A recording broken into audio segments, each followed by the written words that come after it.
Hello everyone, I welcome all of you to my channel Knowledge Center. Myself Kumar, and today we will discuss our next part of IIT series and our today's topic, which is motion under gravity. And I request everyone, if you like my videos, please subscribe to my channel and keep learning.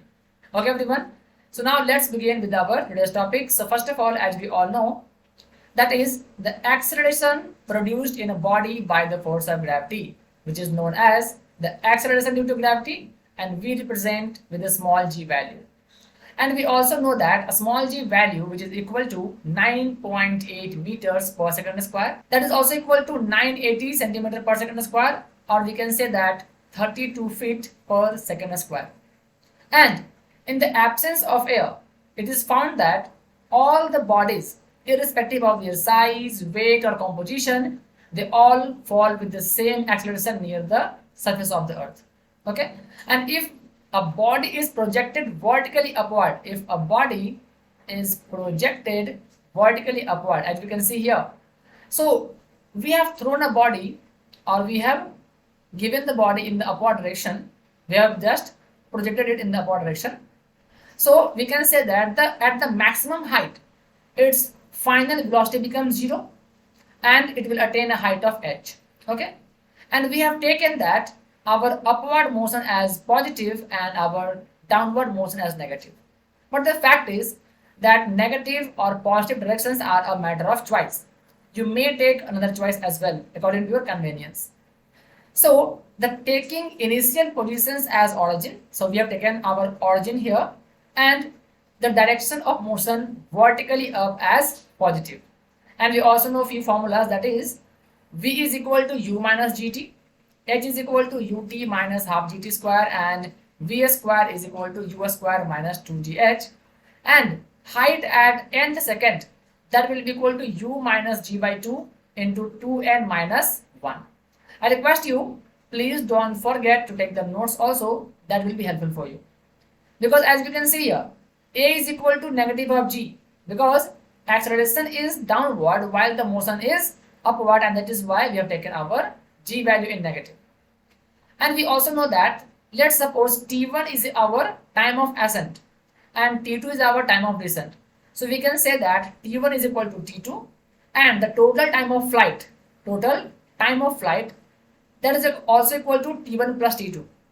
So as we have seen here, that is at maximum height, its final velocity becomes 0. So we can say that at maximum height, v is equal to 0. So u is equal to gt1, and we can find out t1, that will be equal to u upon g. So if t1 is equal to u upon g, then what about the time of flight? That will be equal to 2u by g, right? And we will use the second formula, v square is equal to u square minus 2gh. As we know that at maximum height, the final velocity is 0, so we can say that h is equal to u square upon 2g. Okay everyone, so I hope it is clear to all of you, and if you have some doubt, you can post it out in the comment section.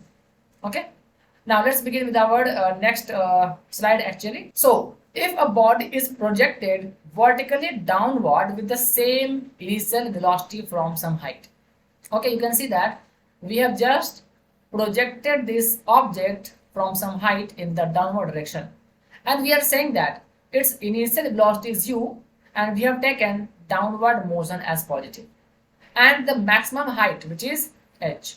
So the height from where we have dropped that ball or that object, and we know the formula, which is v is equal to u plus gt, v square is equal to u square plus 2gh, h is equal to ut plus half gt square, and h at nth second, that will be equal to u plus g by 2 into 2n minus 1. So if body is dropped from the rest, that is u is equal to 0, so we can say that v is equal to g into t, and h will be equal to half gt square, or we can say that the height is directly proportional to t square. Okay, and we have some facts here, that is a speed with which a body is projected upward is equal to the speed with which it comes back to the point of projection. Okay, now the magnitude of velocity at any point on the path, it's same whether the body is moving in upward or downward direction. That is also a fact point. And we can see here the graph of displacement, velocity, acceleration with respect to time for a body projected vertically upward. So what happens, let's suppose we have our displacement versus time graph. So the maximum height attained by the object is u square upon dg, 2g actually, and the time of ascent, which is u by g, that we discussed in the previous slide if you remember. So this is the graph of displacement versus time. And now we have our acceleration versus time graphs. As we know that our acceleration is always constant. It is always constant, never change. So a value is equal to negative of g, and we can see that our graph is parallel to horizontal, right? So I hope it is clear to all of you. Now, a particle at rest is dropped vertically from a height. Okay, the time taken by it to fall through successive distance of 1 meter each, okay, will be, or we can say will then be, in the ratio of the difference in the square root of the integers. That will be equal to root over 1, root 2 minus root 1, and root 3 minus root 2, and root 4 minus root 3, and so on.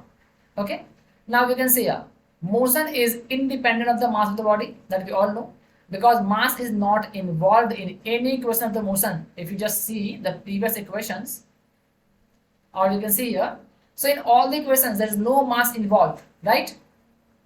Okay, so mass is not involved in any equation of the motion. It is due to this relation that a heavy and light body, when released from the same height, reach the ground simultaneously and with the same velocity. So we can say that v is equal to root over 2gh and t is equal to root over 2h by g. And distance covered in the nth second, that is hn, is equal to half g into 2n minus 1. So the distance covered in the first, second, third second will be in the ratio of 1:2, 3:5. That is odd integer only, which is the important point here. Okay, everyone. So the graph of distance, velocity, and acceleration with respect to time for a body dropped from some height. You can see here, if we have dropped the object from some height, so it's displacement versus time graph, or velocity time graph, or we can say that acceleration of time graph. It is given here, so you can take the notes. So if we have dropped the object from some height, we can draw the graph like this. Okay, and if you have some doubt in this graphical section as well, you can discuss with me in the comment section, and I will try to solve all your questions. Okay, you can see here, if various balls thrown same initial speed, we have 1, 2, 3, and 4 balls. So if various balls thrown same initial speed but in different directions, then they strike the ground with the same speed irrespective of their direction of velocities. Okay, so whatever the velocity that you have given initially, it will strike the ground with the same velocity. Okay, now a body is thrown vertically upward. If constant air resistance is to be taken into account, then our air resistance is A, always act in the direction opposite to the motion.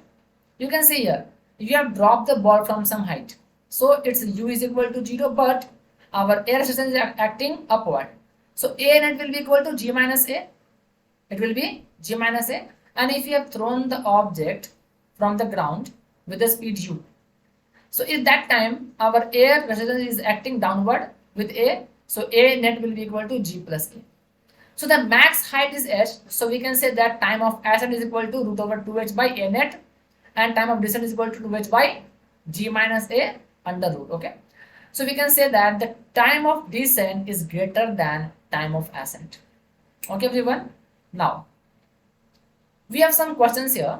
A ball is thrown upward from the top of a tower, and the height is given 40 meter here with a velocity of 10 meters per second.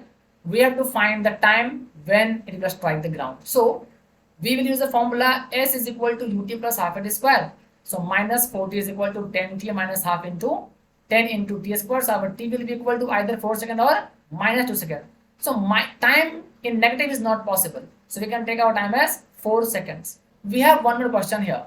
A juggler throws ball into air. He throws one ball whenever the previous ball is at the highest point. How high do the ball rise if he throws n balls each second? So the answer will be The juggler throws n ball in 1 second. So the time interval between the two consecutive throws that will be equal to 1 by n seconds. And each ball takes 1 by n second to reach maximum height. So we can say h max will be equal to half gt square is equal to half g 1 by n a square, or we can say h max is equal to g by 2n square. Okay everyone, I hope you all have got it. So if you have some doubt, you can post your doubt in the comment section. I will try to solve all doubts here. And everyone keep learning, because I feel together we can make a difference. So bye everyone, take care.